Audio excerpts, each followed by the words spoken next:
না বুঝে করা অনেকগুলো কমন অভ্যাসের ভিতরে আমাদের ভিতরে একটা অভ্যাস আছে। যখন কোনো একজন মানুষ তার আনন্দ বা তার কোনো কিছু আমাদের সাথে শেয়ার করতে আসে, শেয়ার করার সাথে সাথেই তার সম্পূর্ণ আনন্দটা আমরা মাটি করে ফেলি। একটা কথা দিয়ে, একটা এক্সপেকটেশন দিয়ে আমরা তার পুরো মুডটা চেঞ্জ করে ফেলি। কিছুক্ষণ আগেও যেই মানুষটা খুব হাসিখুশি ছিল, সেই মানুষটা জাস্ট আপনার সাথে একটা কথা শেয়ার করার কারণে মুডটা অফ হয়ে গিয়েছে।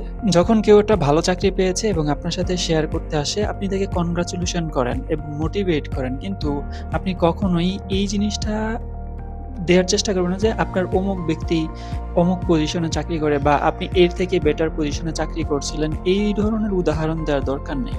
কেউ নতুন কোনো কিছু একটা কিনে এনে আপনাকে দেখাইতে চাইতেছে।